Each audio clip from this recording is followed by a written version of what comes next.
All right, let's do that. Sometime today, you rotten. All right, let's do that. There we go. That should be a little bit better. Hopefully we fix the whole vertical thing. Oh, I hate this. Man, I wish they would just never have given me that option. Layout, cropped. Oh, I hate this. Man, I wish they would just never have given me that option. And I got every place to go take care of it except for the place I want to. What? Alrighty, so here we go. It's somewhere in the beginning. Let's see if we can go here. I am live. View on YouTube. I do not want to view vertical. I want it. Don't show this option again.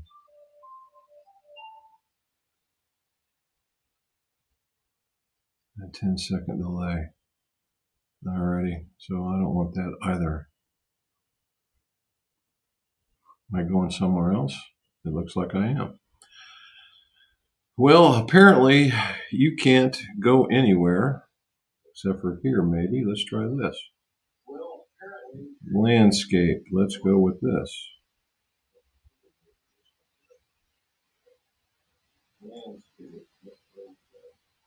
And orientation. Okay. It says landscape and portrait. I don't want it to be landscape and portrait, and I don't want it recommended.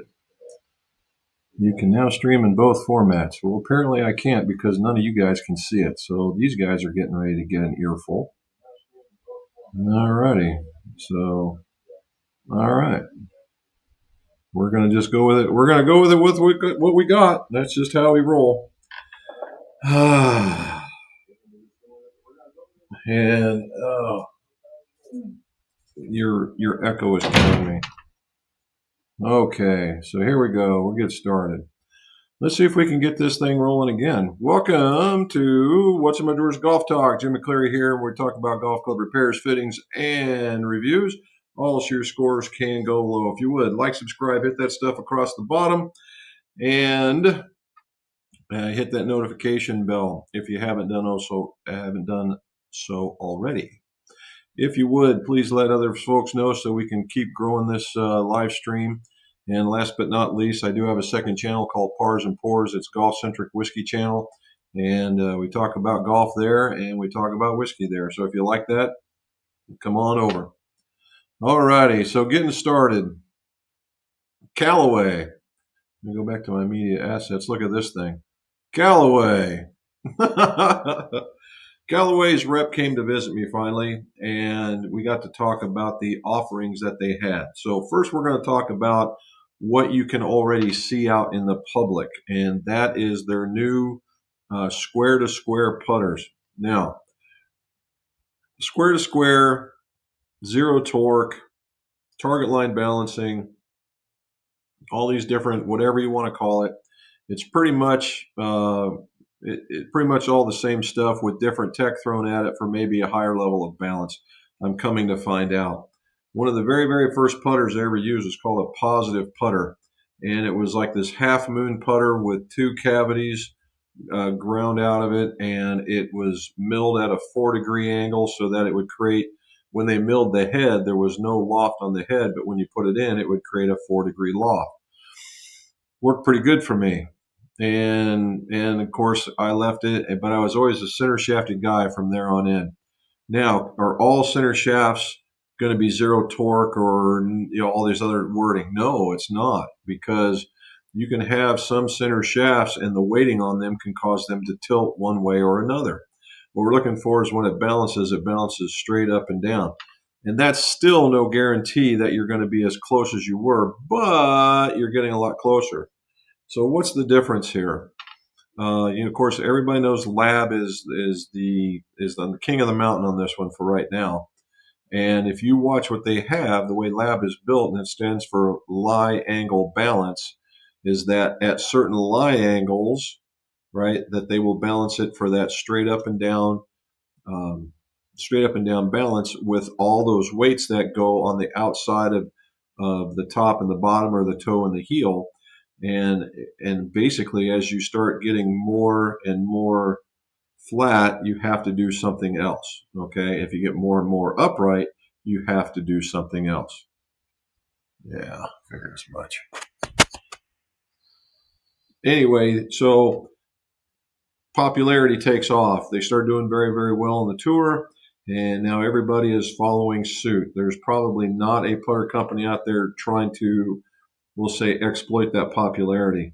And Callaway's no different, right? They even what happened was is that they came out with one that looked exactly like, not exactly, but the shape was very, very similar to the Lab putter, the original Lab putter, the DF1 or DF2.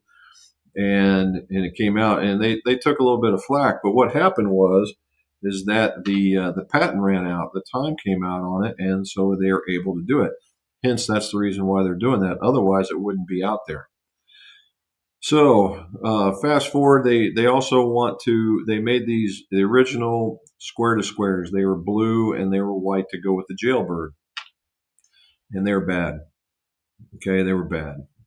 They were set back, and they had this big shaft lean, which made them feel like they were closed. The only one, in my opinion, that felt very good was their bladed putter. The other ones were just very, very closed, and the worst of them all was their models, or was their jailbird, because it was just so much putter. Right now, did they putt? They putted fine. They felt good, except for everything, because they were so shut, would go to your inside. At least that's what that felt like. Okay. They saw their mistakes. They heard the complaints. And now they're calling it a tri-hot square to square. That's the newest addition. Plus, we'll talk about a few others that they're releasing. So what do they come up with? They came up with something that looks like this. All right, that is a square to square tri-hot putter in red and black. And if you'll notice that the shaft is much, much closer to the face. All right, because it's much, much, much closer to the face, that whole idea of it looking shut is now gone. Okay, and I got to see all of them. I got to see all 4 of these putters. They all look. They don't look shut. Some look better than others at address, in my opinion. But that whole thing of being shut is I would say 99% gone. Okay, so what do they have? They have one here. This is their version of the jailbird in the tri-hot, their malleted putter. Then they have the Rosie. Now the Rosie was a very, very, very popular design, and it is. It's just a really cool looking mallet. It's a very basic mallet, right? And it's got front. This is the one I had the highest hopes for. I thought certainly this would be the really coolest putter of them all, and this is the one that to me looks shut. It just not very much, but some. Okay, not very much, but some, and it looks different. But I just like the shape of this thing. I like the roundness of it. I like the little curvature on the bottom.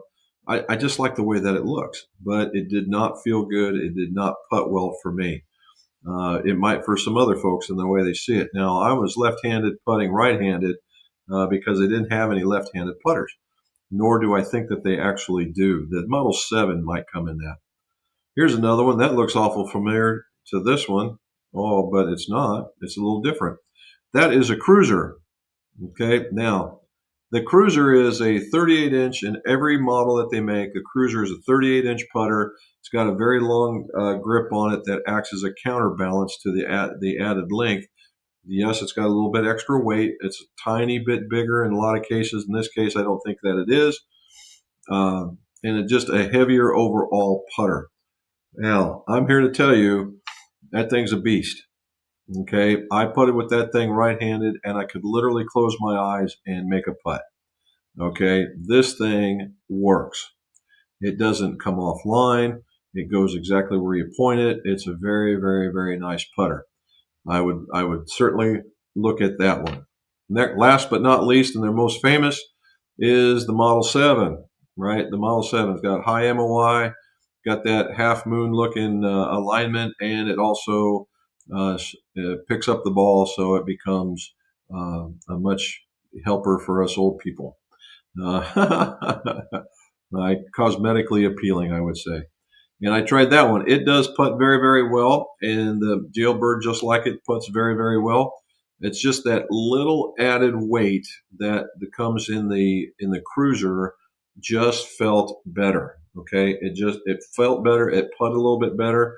I was a little more consistent. Now that's me. I'd probably use that heavier putter, and it would be just fine.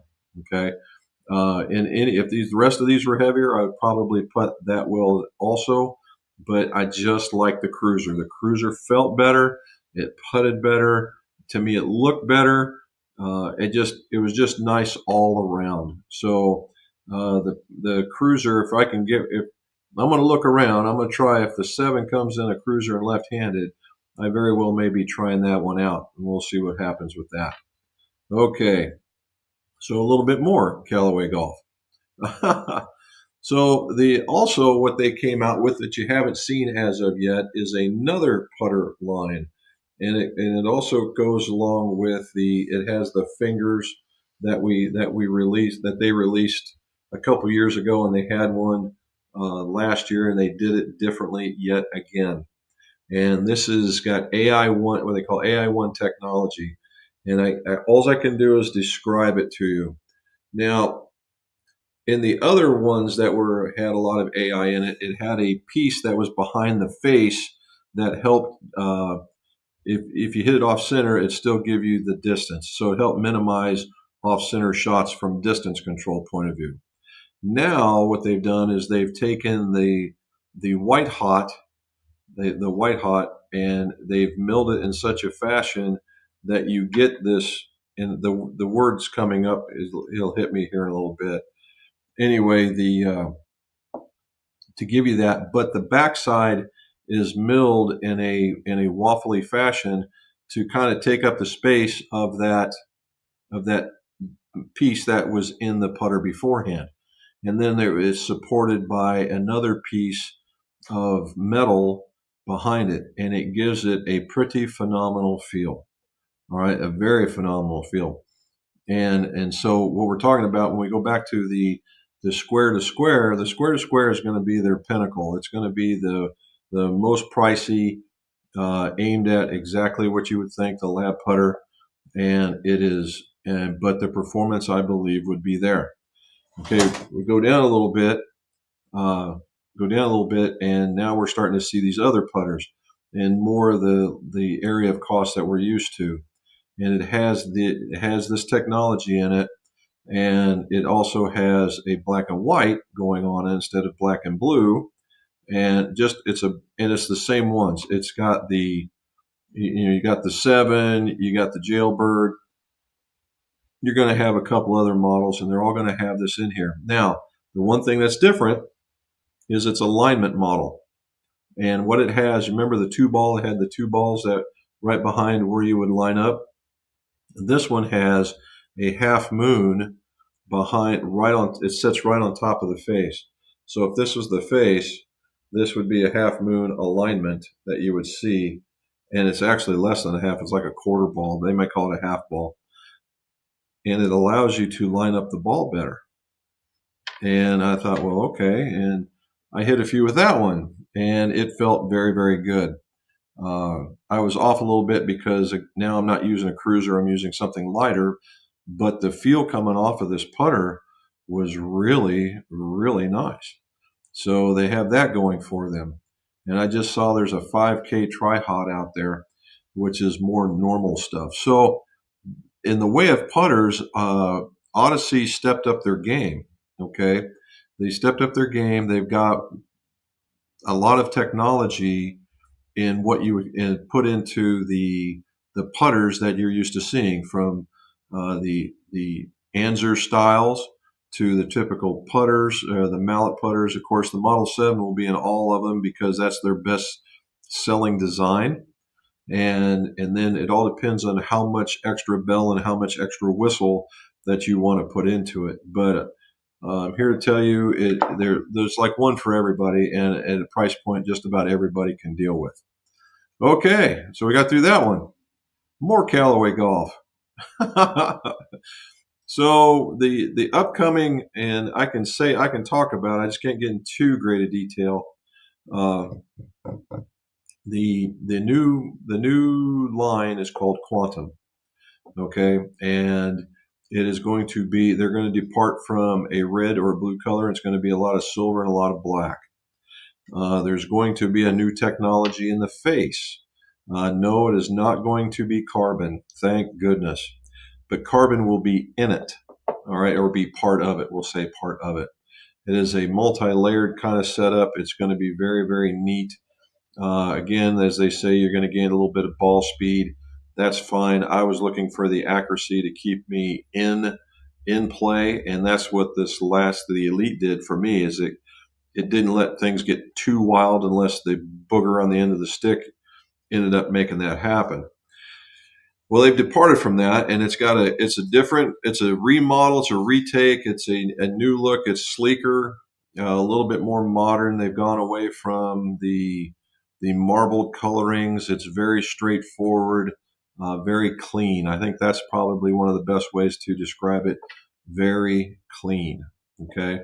The stock shaft offerings are going to be a little updated from what you're used to seeing. You're going to have a Denali and you're going to have a Ventus. So a heck of a choice pattern there.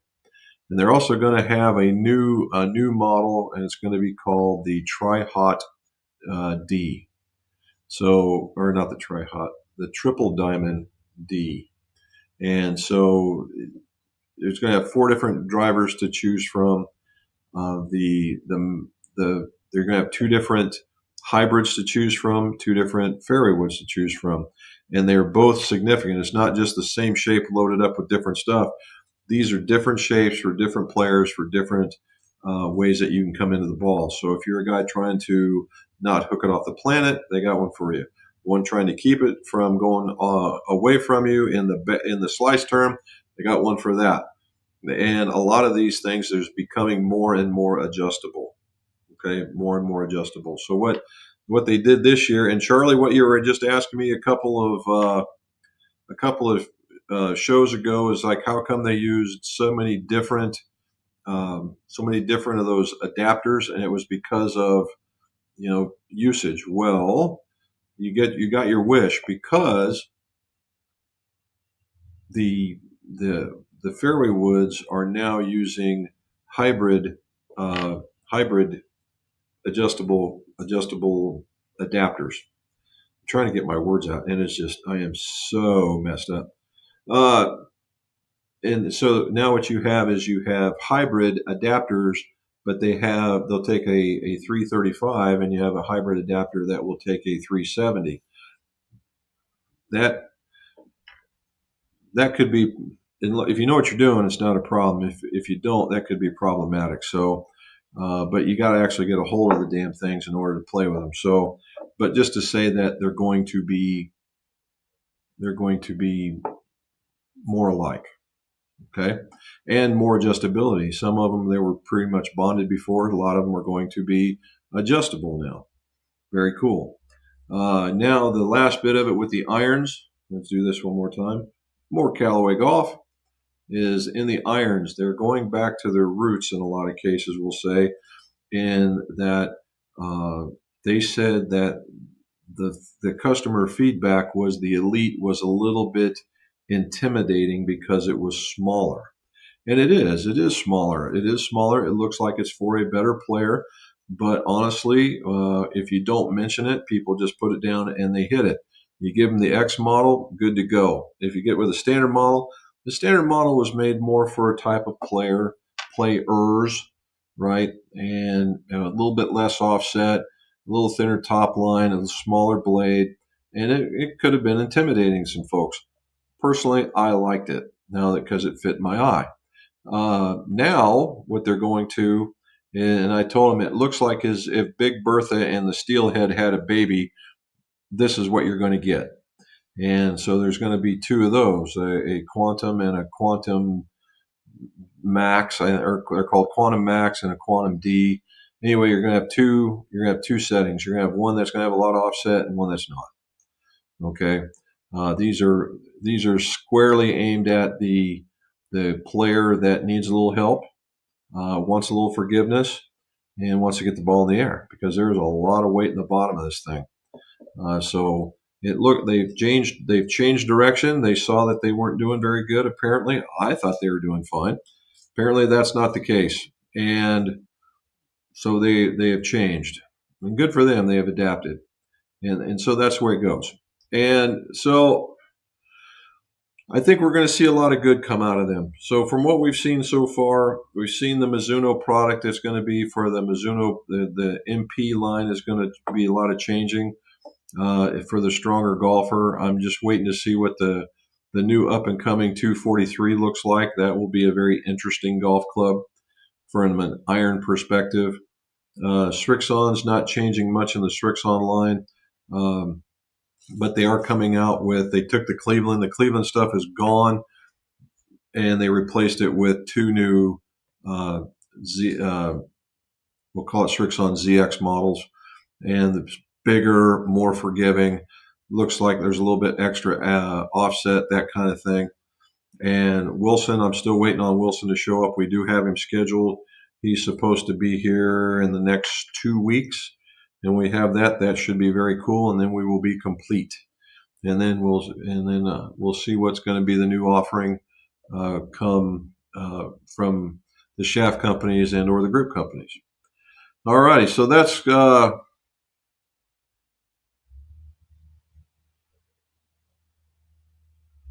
in dual asset mode. Use 3-dot menu to customize how each asset looks. Okay, see how. How do I do that?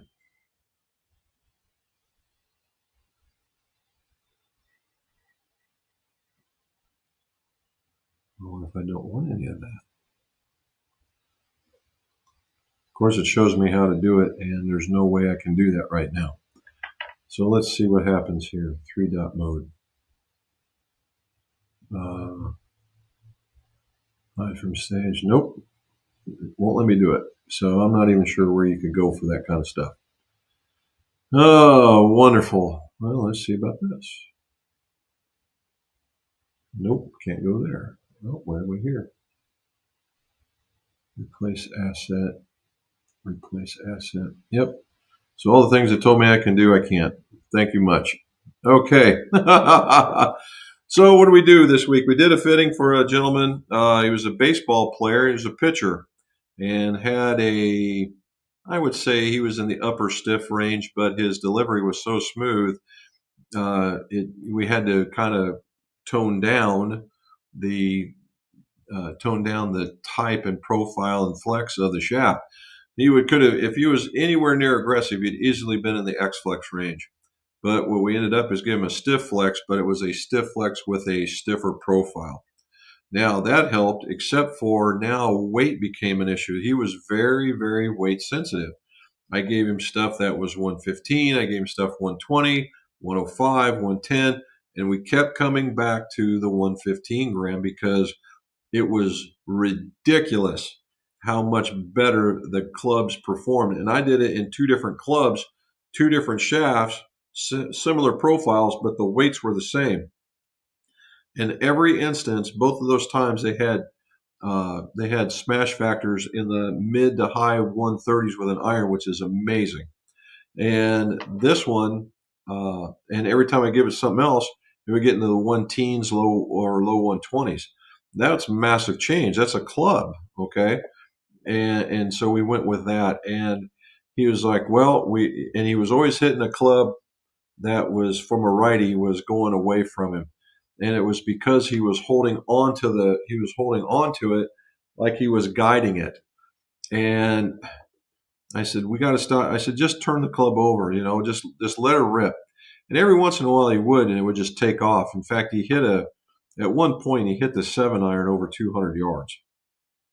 And, but that was a one-off, right? But on average, he was about 180, 185 with it. So I was still getting it out there, but it was all going to the outside. And I was like, well, we got to get rid of that. And so we took a look at his stance. I changed his stance just ever so slightly. He had his feet that were like this. I made him go like that a little bit so he could turn, make his hip turn. I figured if he could make his hip turn just a little bit better, that he could maybe let the club go and turn it over. Sort of worked, sort of didn't. And then I got him to be a little bit taller, making that, and it sort of worked, sort of didn't. And finally I said, okay, last but not least, you can always change that grip. And I said, just strengthen it 1/4 of an inch. Just take the thumb and go from here to here. Just that much. And so you rotate it. You go like this. You don't do like this, but you just rotate that thing just a little bit like that and see what happens. The instant that occurred, he never saw the right side again. Just a quarter of a tweak, and all of a sudden now he's hitting these little baby draws, hitting them way out there, and he hit them in a much more consistent pattern. So apparently he was a little more comfortable with that, and that worked out very, very, very well with him. Then we talked about wedges. Now this was a classic one. Wedges, he would take the swing, and his distance was gauged by, he would come back and then and come through, and he would die down. I was like, no, don't want to slow down. That's the death of a wedge game. You want to always be accelerating through. And so, of course, we talked about there's really two different kinds of ways to consistently make your speed and your distances.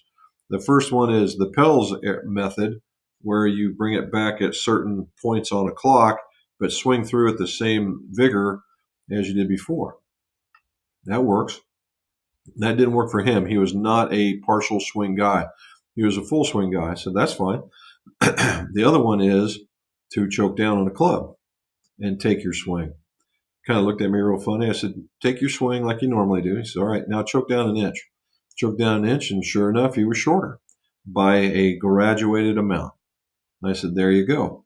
Now, the only thing you got to remember is if you're taking a full swing and you're going to let it off, is that you got to be coming back as slow as you think you're going to be going forward. You pull that off, and you're going to be wedging for days. And so we kind of worked on that. The other part was, turns out the dude's got a hand feel. I gave him a CP2, and I gave him a one that was a mid-size. Said, oh, that's too big. I gave him a standard. He liked it, but he could sense the difference from the no taper to the taper, and he liked the tapered one. So okay, so that's what you get. So that worked out very, very, very, very well. And just before coming in here, we a couple of fittings ago, we told you about another one, and we got that Srixon driver and a couple of hybrids. We just got it in, made sure everything was good on it, cut it down, and Mrs. McGolf is going to put some.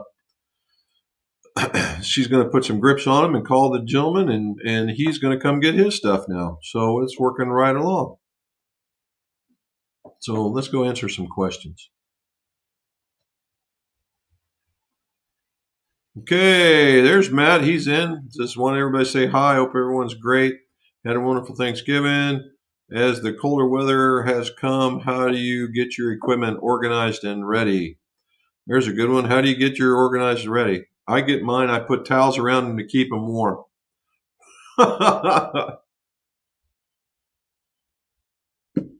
That's what I do. It just depends on how cold. I'm not a crazy like Charlie and Matt. Go out in 30-degree weather and go play. Although I've seen some folks on social media getting out there when the wind is howling and it's very very windy, very cold, and they're like, "Yep, we're playing on Thanksgiving in Ohio." Okay, have some fun. I just don't. It's funny to say that you did it, but is golf fun at that point? In my opinion, no. Can you golf well in cold weather? Yes, but when the conditions become almost tundra-like, that's when it's time to stop. Okay. However, that's for me. You guys, the equipment question that I would have is those little pocket warmers. Those would go in my bag. The other thing is I'd probably get a little extra chapstick going. And but that's the only set of clubs I got. Might change a golf ball if I had them, but that's about it. And you guys. Steven, hello. Spent last week visiting relatives in Florida. Nice. Well and playing golf. Came back to Tennessee to 35 temps and field temps are in the 20. Ooh. Yep. It's come across. It's come across everywhere. Tonight we're expecting depending on what channel you look at, between 1 and 3 or 2 and 4 inches of snow tomorrow. So that's going to be unique in its own special way. Yep. And yep. And there it is. Oops. I don't even, dude, I do the exact same thing when I get in here. I plug the microphone in. I do the test. It shows me what's going on. And ever since this whole, where you see the black on both sides thing, I looked at it and said, oh, that's kind of cool, because it leads you to believe that depending on the mode that you're in. So if you're in an iPad, right? If you're on an iPad, which an iPad looks a lot like this, going this way, right? So you look at it like that. What the hell is that all about? Anyway, is he going to follow me? Yep, it is. Look at that. All right, let's see if it stopped it. Anyway, when you do it like this, you're supposed to see it in landscape and you don't see anything. But if you look at it like this, then and you're looking at it with this thing, that the up and down is what you should be seeing. And then so it's a full screen, but not up and down in a landscape. So you have black on both sides. So I don't know, too much progress, not enough testing, I suppose. So anyway, there's my harp on technology. Herman, what's back? Hello, Jim Rom from Los Angeles. Played today. Weather beautiful here in LA. Good for you. Well done, sir. Thank you for letting us know. Yeah, there is a place when you first set up. I found that early on, and it's only, and most of it it says I am live. I can remove it. I can view on YouTube, and I can view on YouTube vertical. I would really like to get rid of that one and see what happens. If I do it on the other ones, I don't have that option. So I would really love to get rid of it. And it says you're all set, about to use the Mars Studio aspect. That's great, but I don't want to. And let's see if I can get rid of it here. And there it is. I found where it's at. It just won't let me not change it. So we're stuck. Okay. So that's what it is. All right, so here we go. So again, we're at this. It's Cyber Monday, right? It's Cyber Monday. Get on there. I know Callaway Apparel is having a massive sale. You can get on there. They make what I believe is some of the best golf shirts available. Their golf equipment, even the outerwear, I think is very, very nice. And right now, some of that stuff is totally, totally affordable. You get those ridiculous, $95 for a shirt thing going on. You're like, really? Well, right now, those same $90 shirts are going for like 35 bucks, which probably is, I mean, like this one right here. This is what I did. Get rid of that. Like one of these, and I'm in the big and tall section, and there's plenty there to choose from. All righty. So, Charlie, have you gotten into your very first one yet? This one is just like your number one right here. Not bad. All righty. Skinny view is better than no view. Well, hopefully it is a skinny view. Dave Curl, what do you say? Limited edition golf. Good evening. What do you say, man? Hopefully you're not hearing double anymore. I was probably hearing double because Robin was at the door trying to help me along, and YouTube is on a 10-second delay, and so yeah, that's probably what you're hearing. You give the best advice on equipment. Thank goodness for your knowledge. Well, thank you, Jesse. Appreciate that. There's my Fritz 11. Ooh, I like that. I like that icon you got there. It's pretty nice. Okay, howdy, Jim Robin. Technology is so overrated. Hope you all had a nice Thanksgiving. We did. It was me and Robin and my younger son, and it worked out very, very well. Just had the basics: some turkey, some stuffing, some corn casserole, a little bit of sweet potato, and pumpkin pie, and that was pretty much the end of it. Oh, and some deviled eggs. Those went first. Deviled eggs in our family do not last long, but it was very nice. And technology can be overrated. So what I've told folks for generation now is every time that somebody comes out with a new technological advance, uh, that's great. It is a technological advance by definition. Does it make an improvement? Yes, it can by definition. If it improved ball speed zero point 0.1 mile per hour and it went up, that is an improvement by definition.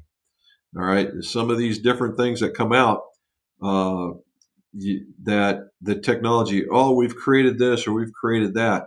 That's okay. However, is it okay for you? Therein lies the trick, right? It's like the epitome of it is like this.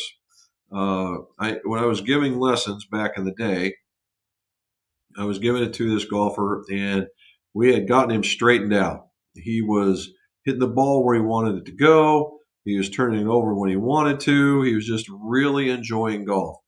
He wasn't slaying golf courses because he wasn't a long ball hitter, but he was putting it into play in places where he wanted to, and dropped a lot of strokes. Cool. He says, "Oh, I got to come back for a tune-up," and I'm like, "Why?" He says, "I'm going off center." I'm like, "All right." So he comes back in, and his swing is different, and I can tell. And I'm like, "What happened here?"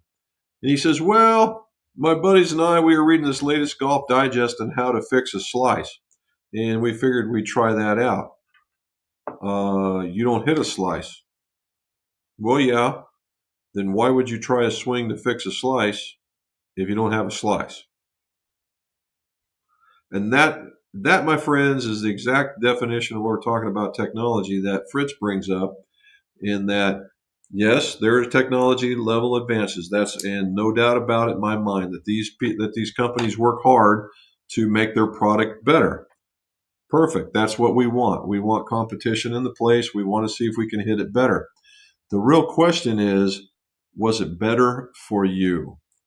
For instance, if they say an anti-slice club, man, best thing on the planet, you can't live without it. Well, if you don't slice the ball, do you really need it? Therein lies your question. And just like like this elite golf club, I thought the elite golf club was fine. I struggled with the Paradigm, and apparently a lot of people like the Paradigm Smoke even better. And they said, if you got a Paradigm Smoke, do you need to transfer to the elite? My question is, do you feel like you're hitting the ball poorly? Well, no. Then you answered your question. So that's, you got to kind of keep that in mind. All right, PGA Pro, TK PGA Pro. The elite is going to be a hard driver to beat. Interested to see how Callaway will top it. Yeah, I like. Well, I will say this: it really does take into account different shapes. It does take into account this face technology. I'm waiting to see what's going to happen. They've gone away from the four. Well, there'll still be some of that carbon in the body and whatnot. There will always be carbon in the body, but they've really put a lot of emphasis in this face. And if it does what they say it's going to do, it could be a. I don't think you're going to be blowing it by 10 yards from your previous elite club, but it's going to look probably a little bit better at address. It's going to each club will be singularly for a column of golfer.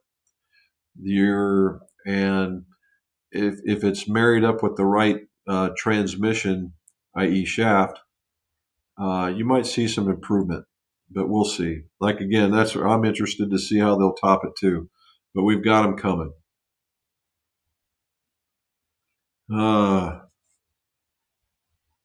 Good afternoon, Jim Brown. Hope you had a great Thanksgiving. We did, John. Thank you very much for that. Sorry, can't deal. That's okay. John Cherry, temps today were in the low 50s, but felt colder with the wind. Tomorrow morning at noon will be a soaker. The rest of the week in the 50s. Friday more rain. So not a whole lot of play in Myrtle Beach this week, apparently. All righty, Steven's got one. I play the Wilson Staff golf ball. Good ball. When it's getting colder, could I change to a lower compression ball or stay with what I have for winter? Is there any benefits to switching? All right, so we got the elephant in the room is, does the golf ball get firmer as it gets colder? The answer is yes, right? It's a rubber, it gets firmer.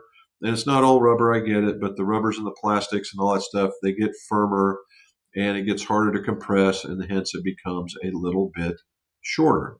So your Wilson Staff golf ball will go a little bit shorter than you're used to. So you got one of two options. One, swing harder, which I would not subscribe to. Two, club up, which I would subscribe to. Or three, get yourself a slightly lower compression golf ball.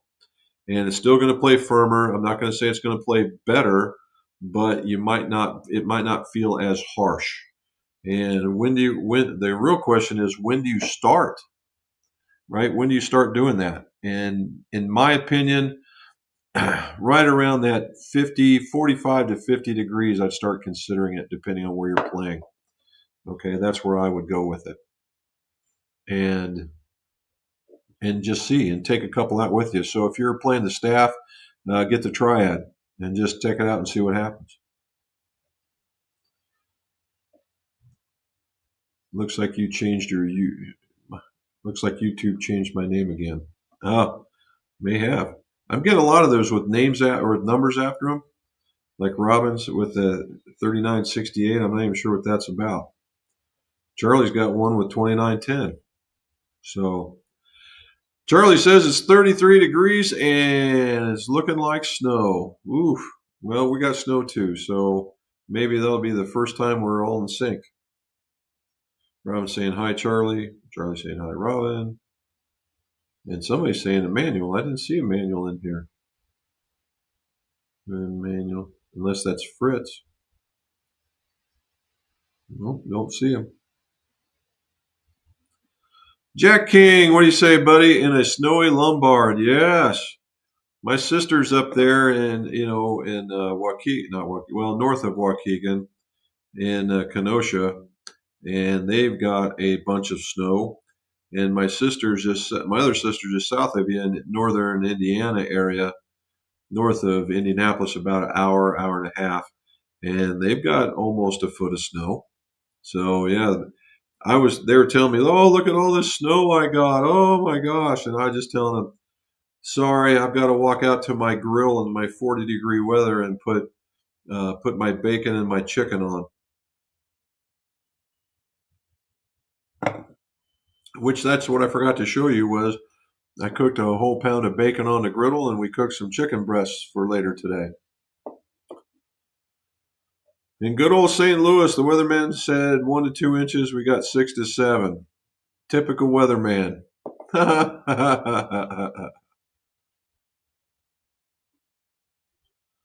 And there's Robin saying hello. Hello, Dave. Afternoon. Yep, we got that. John. Yep. George JFW. Hello there. What do you say, man? Got any questions? Let us know. Jack's talking there. Yep. RSG. Yep. Saying hello, George. Oops. Here we go.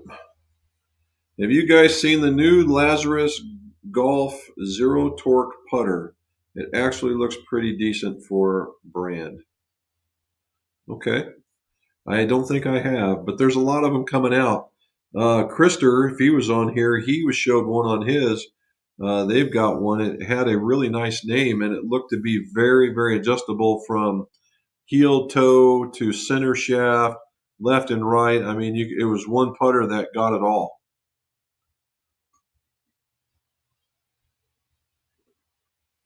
Well, I'd be right there. I'd be right there with you, RS, because I'm telling you.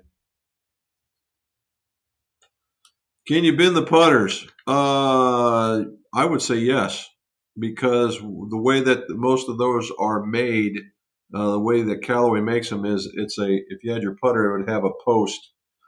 It would have a post on it that you could bend, and the post um, is typically soft, right? It's typically soft. So that's what they're looking at. There's Peter. Woohoo! He's in a cold Myrtle Beach. See, now he's got that whole coat thing going on that's working out for him. 73, 74, 72, and 75. Damn, Peter, you're on a freaking tirade here, dude. Well done. People see you coming. It's like giving strokes up now. There's Peter saying, or Rob saying hi. I have the A1 milled, the Anzer style. Love the way that the ball feels and comes off the face. In navy and copper, quite a looker. Yeah, and that's the one that of all the ones, the milled ones. Those are the ones I liked as well, and that's going to be the one that they discontinue. They're not. They didn't. Apparently, they didn't go through everybody else like they did us, Charlie. They so that's going to be out of it.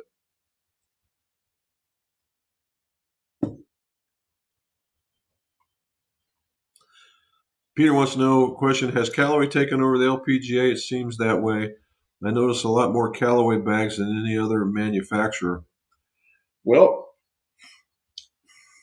I'm sure just like the LPGA and the PGA, it's all about the top so many percent are going to get chased by the OEMs and give contracts, and the other ones will play.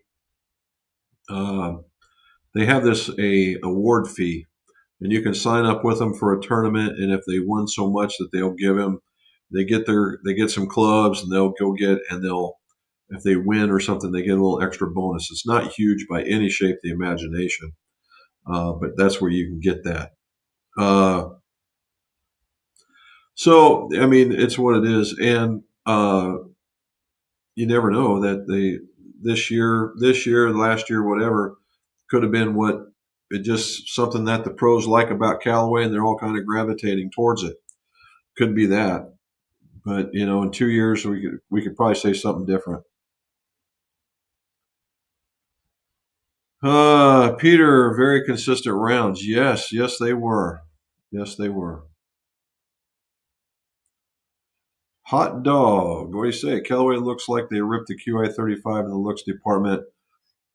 And why would they name it Quantum? I have no idea. When TM has the Q series, it's like they're trying to confuse people into buying it. Yeah, I looked at it. I didn't give it quite the QI35. I gave it more of the Titleist vibe when I saw it, and I was wondering about Quantum myself. I don't know. Maybe they felt like they ran out on the epics and the flashes and things like that. Rogue probably ran its course. They just haven't found a. The only golf club name that's stuck for them has been Apex, and the Apex is outstanding in my opinion. And these next one, I guess it just rotates through. And the funny part was is that even as I saw Callaway, or not Callaway, but TaylorMade, they're shortening their cycle on the QI35s too. So something must have been in the titanium that they ordered this year or last year in order to get it made because they seem to be short cycling themselves. There's Phil K. Wife thought it better I stay home Saturday and spend time with the family, not drinking or golf buddies or getting out this week. We can always make you can always make up for it at the house.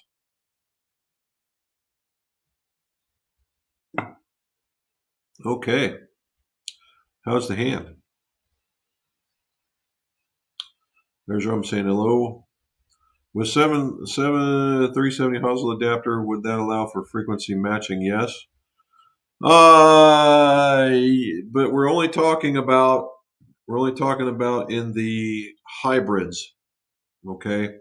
When we're talking about the hybrids are 370. The other ones will be 335. They just have the hosel like adapter. So if you wanted to do something crazy, like put a put a fairway wood shaft into a hybrid or vice versa, you could probably do that.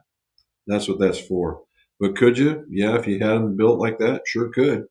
You can match up 3, 4 hybrids easy. Next storm will blow the Wilson rep in with it. You know what? And very well it may. And he's a new one. Our buddy, he retired, so we're going to get a new one. So we're going to see how this works out. Of course, he's a younger guy, so we'll see how it works. Frederick, happy belated Thanksgiving, Robin and Jim. Thank you. Same to you, sir. No golf for him. About our weather. About time to fly south for the winter. If I had that particular option, I would consider it as well. James Geiger. I used Odyssey 2 ball, number 11 Stroke Lab with the red shaft. Loved it. Won't be changing anytime soon like you. Has to look good to the eye. Can't stand a closed look. Yeah, I don't know anybody that can. It looks wonky. Even one that sets open looks wonky. Everybody wants it to set square because that's how most people will line up a putt. It's a perpendicular line, right? Some people will see it differently because of these, because of what you've got going on your eyeball, right? And then how you position yourself, whether you're close over top of the ball or you're really far back or whatever. So you have to have, and putters need to be fit too. And probably just as important, particularly if putting is a weakness, go get fit. You'd be surprised what you might find. You really might be surprised. I did that for a guy. He was 6'4". He was playing a 33-inch putter, and I'm like, "What are you doing?" Bent over, hands all close, and I just turned around. And I handed him the cruiser. I said, "Grab it and get comfortable and see what you think." And that's all it took. He choked down maybe an inch on this thing, which made it a 37-inch putter. Stood straight up, started making putts like they were free. To the point he was so happy, he started laughing while he was putting. He says, "I can't believe it's this easy." So it's out there. Hot Dog says, "Sup, Robin?" Funny, Charlie. I was thinking it would prevent him from coming. That's what she was thinking. Robin saying hi to Matt and Sally. I figure he's from the Chicago area. You know how fine the weather is there. Yeah. Well, it's not to say he might not be from the Chicagoland area. That's for sure. But I doubt it. Well, we'll see. It could be interesting. He's from Cincinnati. Okay. John just swung in, said to smack that thumbs up, and now back to the honey-do list. No, I don't have the honey-do list yet. I get little tasks and jobs. Right now I'm working on a project, but we'll talk about it when it's done. Robin saying hello to John. Hello to Stephen. Cincinnati, is that near water? Yes. They get some weather there too. Yes, it is. It's on the river, and some very nice places to eat there, to be sure. A couple of neat distilleries, along with a couple of really nice golf courses. There are some superb golf courses around that area, even in their Outer Banks area, what I call their Outer Banks. Some really nice places are out there. That's almost a mecca for some really good golf. Oh, here we go. Peter says he hyperextended his right lat muscle. Boy, does that hurt. I have to start doing a lot of ice and heat, do a lot of lat muscle stretching, rub some muscles relaxing the ointment. Oh, okay. Muscle relaxing ointment. So you hyperextended it. Ooh. And you still shot all those numbers with that, or did you do that afterwards? Or did now? So what it is, what he's got now? Peter's got an excuse. So he's been shooting all these low 70s numbers. Now I pulled my lat. Oh, okay. So now I shoot 76. Oh, it was my lat.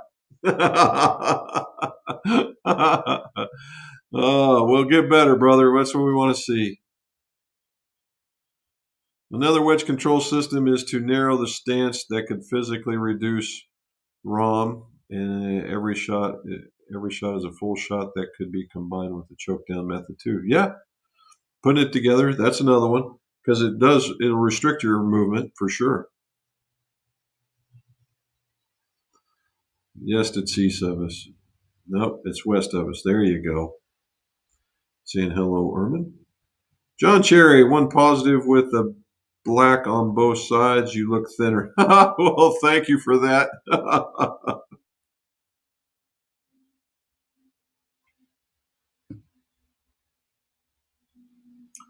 All right. Peter says he put his clubs in the house in his closet, and I have a long underwear and use 3 to 4 weather wrap, ball warmer, pocket warmer, seat warmer, and the gloves. All right. He's staying warm. He's been down there a while, so anything below 50 is probably pretty chilly for him. Although I will say he toughed it out with me and Bob in that 40s and blowing weather. Oh my gosh, was that insane. We got through it. Good on us. Charlie played Sunday, was in the 30s when teeing, touched the 40s when finishing, 42 and 39. Well done, bud. Well done indeed. Peter, they do make heated gloves. I might just check. They do make heated gloves. I might check some out. I think they do. They got those, I've seen those winter gloves. They got some that are heated that have those little holes or little pouches on the back of the hands. You can put those hand warmers in them. Golf Addict is back. How y'all doing? Hope is all as well as cheers. So how much snow did you get, man? Because I know you got some. What do you say, man? Gassy Boy 23. Okay. Not yet, Jim. Still getting over the virus I picked up, but I am looking forward to each one. Ah, okay. Well, I will say that one right here. I got the name on the glass, but I'm not going to show it to you. A very good one. I did open up I got a seal box one in Advent. I got a seal box Advent calendar, and there's the very first one. And got to open it today, and by far and away is the very first pour that I ever got a total cinnamon vibe out of, and it was very cinnamon-y. All right, I played a guy who used to drive well over 320. The only problem, he doesn't know where it's going. He went through a dozen balls after 12 holes. Well, maybe he just needs to hit it 300 and control that a little bit. Wow. Let's see. Grassy Boy says, everyone donate $1 so I can get a new putter. If they put it on here, I'm the one that would be getting it. So, sorry. And if everybody gave you $1, you might be able to afford the grip. John says, for Arctic Reaction makes heated sports gloves. Oh, Arctic Reaction, heated sports gloves for golf. Don't know how they fit or feel, but never tried them. Well, there's some place to go with it. Okay. Frank, what do you say, sir? Was Golf. Howdy, I have a golf ball question. If a golf ball hardness is rated at 100 or 70 or whatever, what does that number represent? And is that a hardness, a certain height, or ratio between two heights? Well, if they talk about if you're talking about hardness, there's two things that they talk about would be hardness. One is durometer, and durometer is the measure of the hardness of the rubber, not necessarily the golf ball. Okay, and durometer, just like grips have a certain durometer, golf balls have a certain durometer, rubber hoses have a certain durometer, and it's all for the firmness, and normally it can be related to thickness as well, but it's the firmness, the density. I like calling it density. Engineers will get mad at me, but hardness, density of the rubber, so that when you go to compress on it, it gives you a number, and it's called durometer. Now, when you see them measuring it with golf balls, it's compression. Okay, that's a little different. I mean, what they do is you get a look at that. It took off on me again. There we go. Back here we go. And what they do is you take a golf ball and you put it in this. It's a tool, and it presses down until it gets a certain resistance. And when it presses down, it's a gauge. It's almost like if you ever used a gauge to check a shaft if it was out of round, and it was like a dial caliper. All right. And what happens is this caliper senses this movement, and that movement is graduated on this gauge, and it tells you how much force was used to compress this ball this certain amount. So everything is consistent except for the pressure that you use to compress the ball, and that is read on that gauge, and that's what that means. So at 70 means that it's less compression or softer, where at 100 it's a higher number, and therefore it'll feel like a firmer ball. My dog Rex says, hit that thumbs up. Thank you guys. I appreciate that. If you haven't done so already, please hit that thumbs up, pretty much the like button on it. If not, hit that subscribe button and the umbrella. Deviled eggs, the gift that keeps on giving. You're damn right. And that's the reason why I like them, and the fact that they taste good.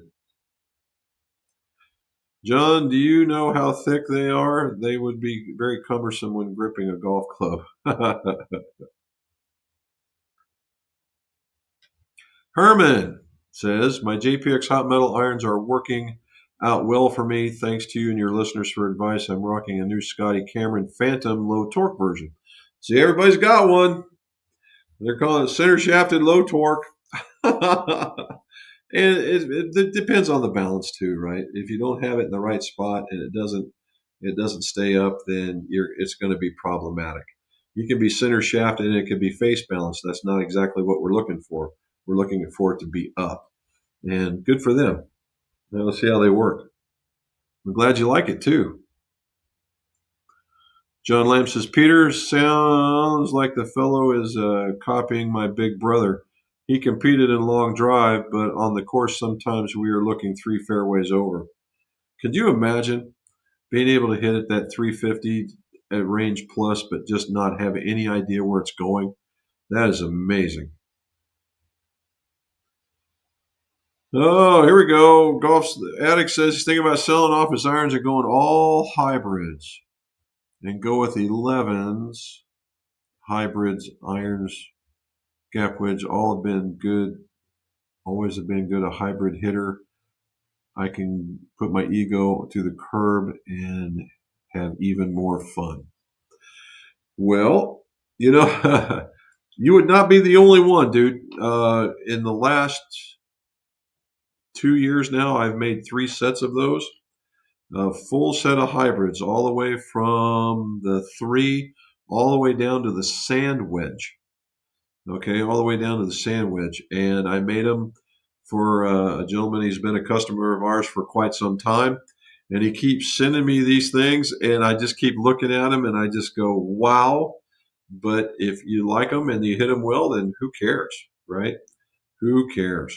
And Thomas was the name of the. I can't remember his first name, but Thomas was in the name of the hybrid. But they've got them all. John Lynn says they have a website. I don't know much about them. Just stumbled across their site while cruising the net. Was one, and it was filed for later moments. Well, there you go. Charlie says, thanks, John. On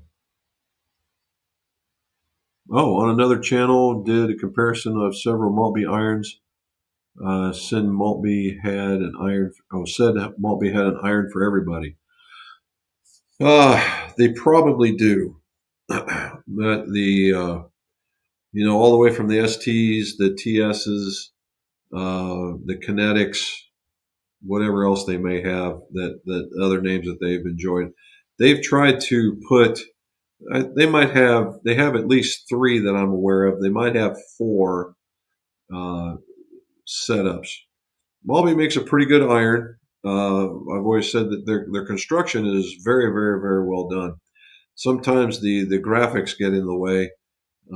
I like a even if it's rounded, I like a crisp graphic on an iron. Sometimes it gets away from them. Here, as of late, I haven't seen what they've put out, but yeah, they can compete.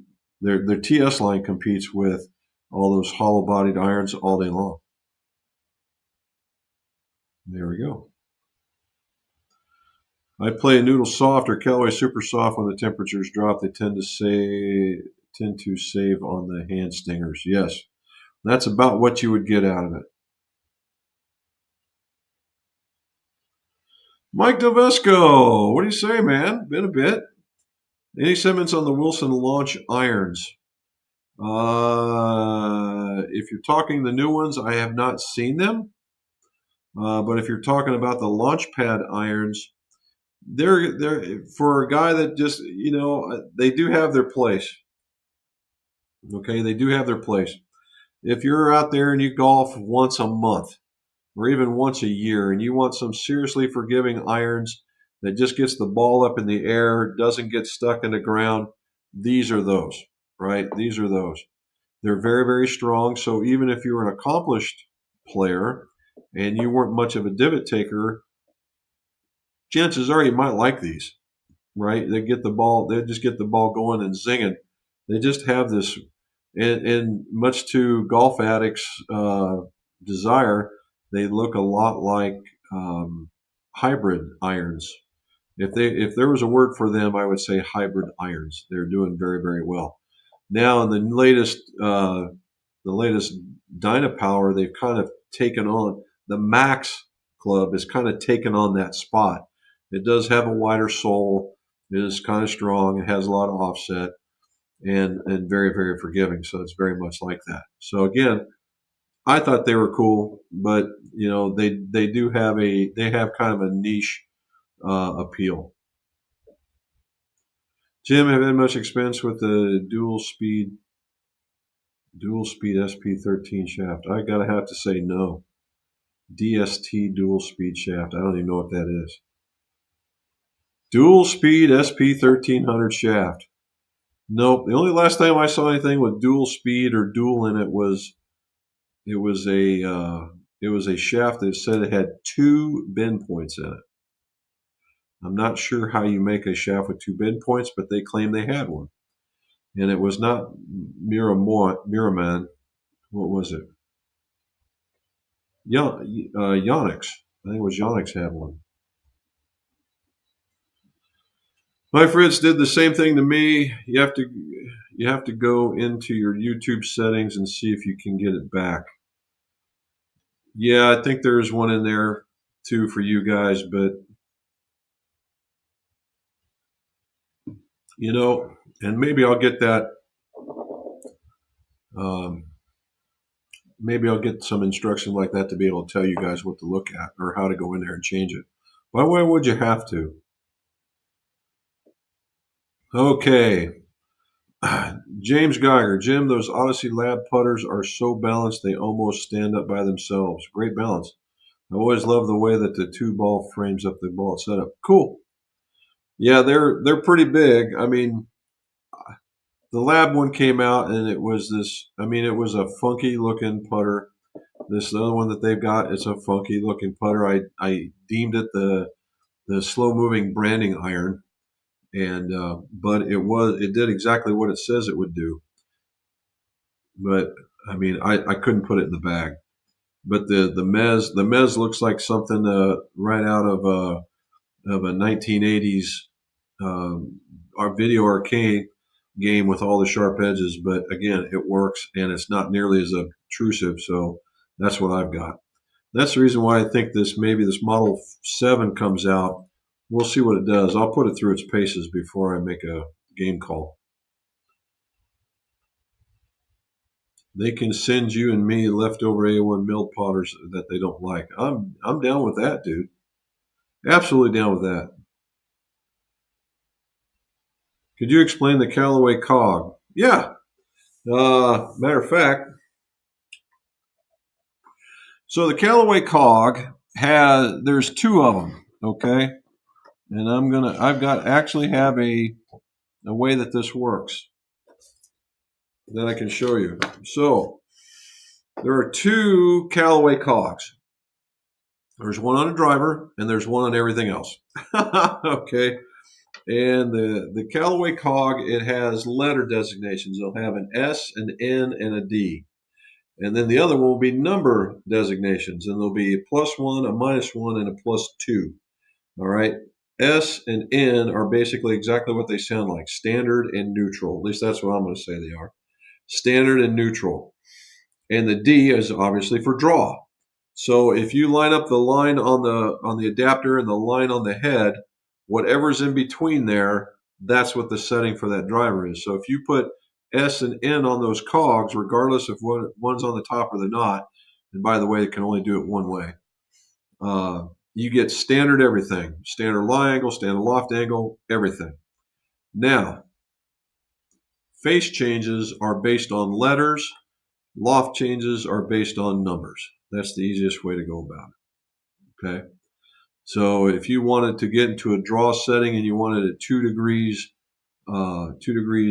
more loft or 2 degrees weaker, right? 2 degrees weaker, then what you would do is you'd find the D setting and you would find the 2 setting, which way it would work.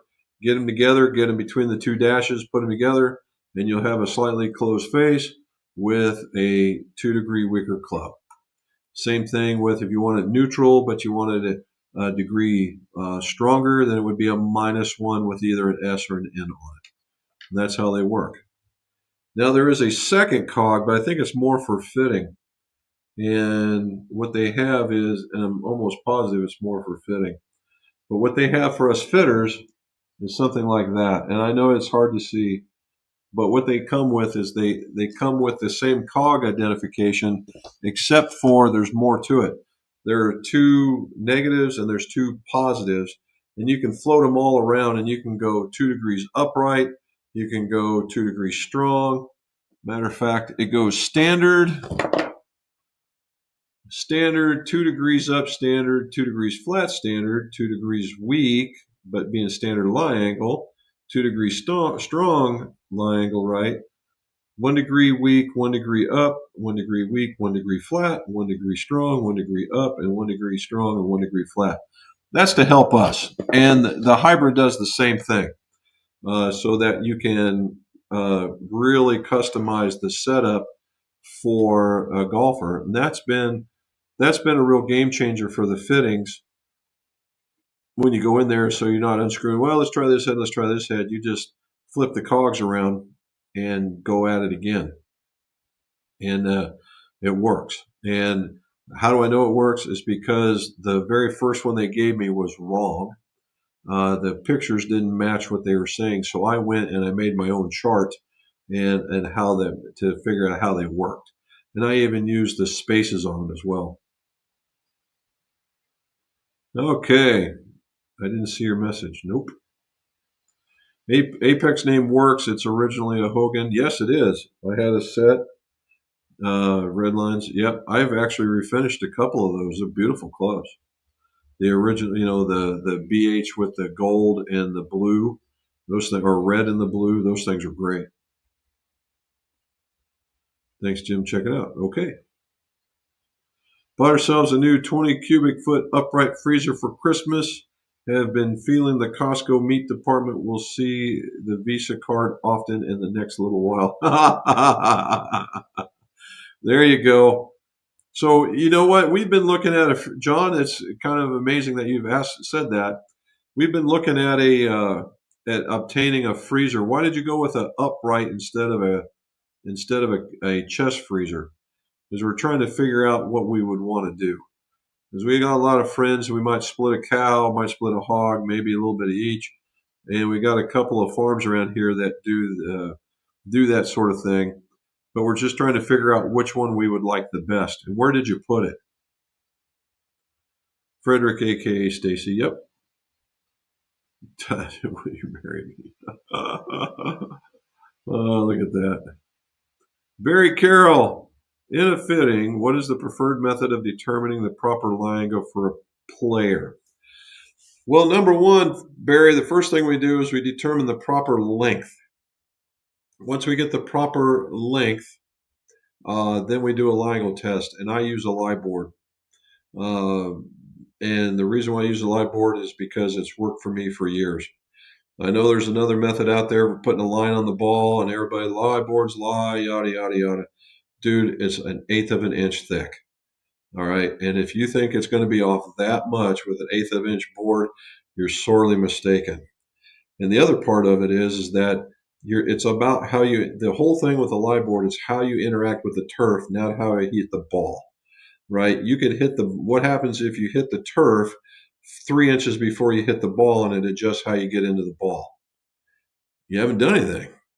I need to know how you interact with the turf, because if you interact with the turf better, you're going to strike the ball better and you're going to hit it further. That's always been my argument. Everybody's like, oh man, old guy, la da da da da, whatever. But it's not about how you hit that ball after you hit it 3 inches behind the ball. It's others, and so you keep that in mind. I've also seen, doesn't matter how much you adjust the lie angle, they're still going to swing it in the same way and hit in the same position. So you got to take that into account as well, and see. And now you got to check. Now what you're checking is ball flight. What's it doing? So there's a lot to it. Look at Robin. He's happily married. You bet. Putter fitting. So much that depends on how it looks down the ball for me. I'm old school, and the newer ones with all the wings and circles bolted on just look way too strange. Initially, I was that way too, John, but I've since got over it. Now, I'm not a fan of the stripes. I am not a fan of the stripes. I don't care what it looks like in shape so much, except for the big branding iron look. I don't mind the mallets. I don't mind the shapes of the mallets. When they start getting out, like here's one. If you guys remember the Ping Dock, right? The Dock. I think it was because it looked like a space dock. Thing was monster. It was like putting with a garbage can lid. That's a little too much. When they get that big, it's a little too much for me. But I don't mind the bigger mallets right now, and I don't mind the blades either.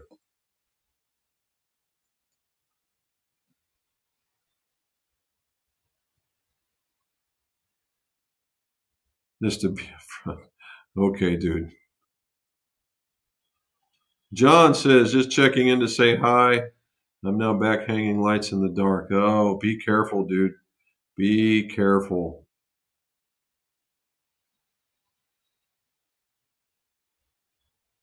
We just go right by that. Charles says Cincinnati's on the river. Three of them kind of converge here. Are there? I think it's the elevation and sea level or below. Nice valley. You can get some extreme stuff. Yes, you can. That's where most of my weather comes from, is Cincinnati.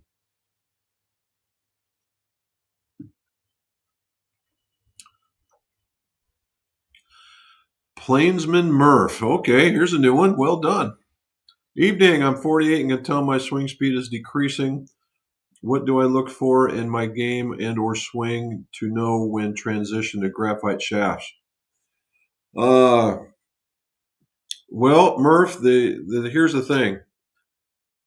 You can transition to graphite shafts any doggone time you want. All right.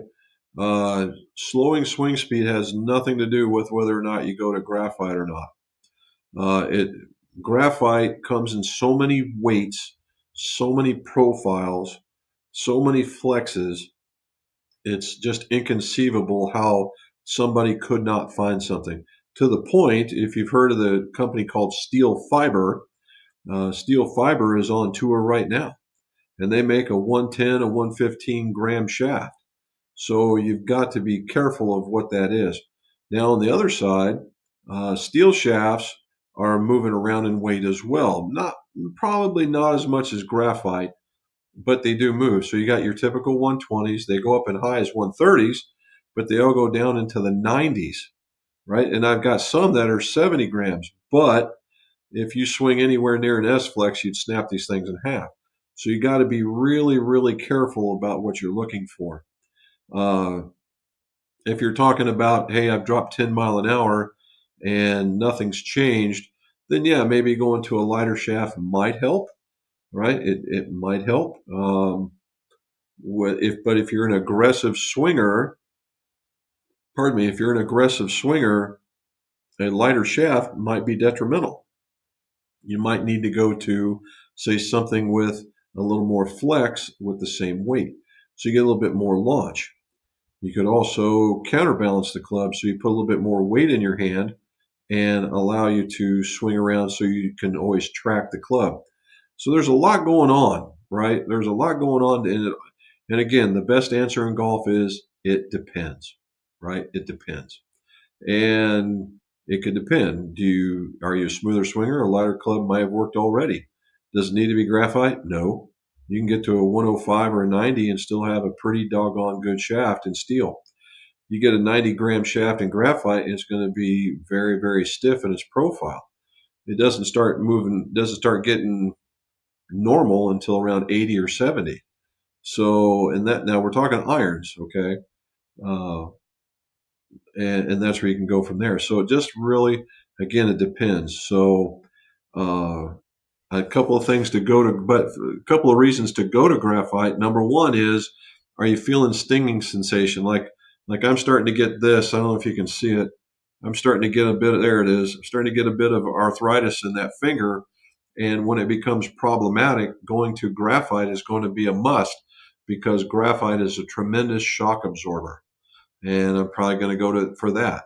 Another one is that it's because of its weight, in case you do need to get it to that point where you can swing it. Right now, I'm in my early 60s, and I still swing it. I swing a 90 to 100 gram shaft, and I do either one of them pretty decent, right? And I can do a 90 in steel, or I can do a 90 in graphite. However, the 90 in steel right now plays a little softer. Now, can I make the others play softer? Yes, I can. But right now, this one just seems to be working well. Down to 31. Ooh, down to 23. Put on that head warmer. Herman, Jim, I had a new Tri-Hot Jailbird Cruiser and I couldn't putt with it at all. Switched to a Scotty low torque Phantom, like it very much. After 3 rounds, I found a putter I like. Very cool.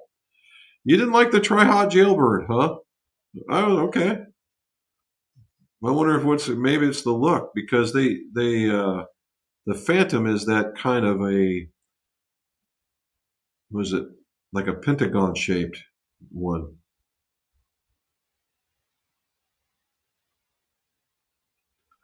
Sorry, everyone, I'm missing the number of comments. Hello, everyone, so please hit that like button. Okay, hit the thumbs up. All right, thank you. Nice move not showing me the name. Damn right. Look, here it is again. Whoa! I think you're going to enjoy it. After I went back and I reviewed it, uh, it's a good mix. I really like the mix. Hi, my dog. Thank you. Didn't see their last comment. Played the tee for years. Excellent irons. I would agree. I also really like your other channel. I've learned a lot, and I don't drink. That's what we try to make it, right? Educational fun. Learn a little something, something. I got one coming in the. I got one in the wings. It's a Project X. Penelope made a Project X, so I'm doing Project X Penelope and Project X golf shafts all in one video. That ought to be fun and enjoying. Good. I have to watch the rest of the replay. I've got a job tomorrow morning and at the Air Force Base. Always a pleasure spending time. Hey, well, thank you, sir. Get you a good night's rest. There you go. We went with upright as it was way easier to see what is in it. Having to lean over and root beer. Oh, okay. Went with the upright. It's way easier to see what was in it other than to lean over and root through the chest freezer. And it's in the basement, Black Hole Friday, Saturday. Okay. Very cool. And that's kind of what we were looking at is that the upright, you get to see it. You're right. And the other friends of mine have said that's the way to go too. And the chest freezer has a pretty big footprint. Unfortunately, it would have to be out in the garage for us, so I'm kind of hoping that doesn't make a difference. Chests are great for bulk, but uprights you can separate the meats into different shelvings. Okay. Does anybody have one out in their garage? That's what I'm trying to figure out if that's the next step because I really don't have space in here for it.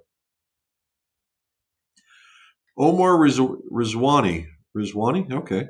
Good evening. I have a question if that's okay. Absolutely. I'm absolutely terrible playing long golf shots or long shots. I can't seem to get the ball up high enough in the air. What would be the first steps? I'm trying to see if he's got any more. What would be the first steps? Okay, so Omar, long irons are probably one of the hardest clubs to hit. Number one, if it's a long iron, I wouldn't use an iron. I would use a hybrid. Or I would use a high numbered fairway wood, i.e., let's just use 4 iron as an example. I would either go with a 4 or 5 hybrid because some of them are stronger than others, or maybe even a 7 wood or even a 9 wood. Both of those clubs, either one of those clubs, are designed, they have a lot more weight underneath the ball to get underneath the equator of the ball, which gets the ball up in the air. The other one is that the way that they're designed, they're actually more forgiving than an iron. They don't look it, but they are. And I would go with that, and that would be my first one right there. Right. And then the next one is a swing issue, which I hate to bring up because I'm a club guy, but I maybe just put it just a hair more further up in the stance and stay with it a little bit longer to get that launch. There you go. Any thoughts on hack motion? I've heard that name, hack motion. I just don't know too much about it. If I knew more about it, I would give you an honest opinion, but I don't want to lie to you. Jim answers comments that I don't always show up on the chat board, but that's very informative and entertaining to catch up. Okay. Yes. Oh, okay. Been in the garage for 2 years, no issues. Well, that's a positive. I have a freezer in my garage as well as an extra refrigerator. Yeah, Peter, but you're in kind of a different situation. You don't see freezing temperatures like I would. That was my concern is it gets very, very cold. And do I have to worry about extra frost, that kind of stuff? Where you're at, I would have zero problems put it in the garage. That would be awesome. There we go. Me and Mr. Geiger are on the same plane right there. New freezers are built to be installed in a garage. Check that the ambient temperature manufacturer recommends it. They are much better these days for high and low temperatures. Oh, okay, cool. You are more than welcome, Omar. Hopefully it works out for you. All righty, look at that. We got all the way down to the bottom. We went an extra half an hour, which that never bothered me in the bit. I think that's cool. And now we're getting there. So we are in the middle of December. It is Cyber Monday. There's still time to get out there and go get your latest golf gift that you want, or have somebody buy it for you. And I have seen some pretty good deals out there. A lot of them have been in apparel. I haven't seen much in the way of equipment, but I haven't been looking. I have to be honest with you. There are some neat little gadgets out there. Uh, I bought one for my buddy Bob, and we'll see how that works out. But I think there's still stuff out to get there. Use your time wisely. Enjoy it, and guys. I thank you. We had some new visitors. Hopefully, they all come back for next Monday, and we start talking about it, and we'll go over some more stuff. And again, guys, always thank you. It's been a pleasure. And as always, let's see your scores go low.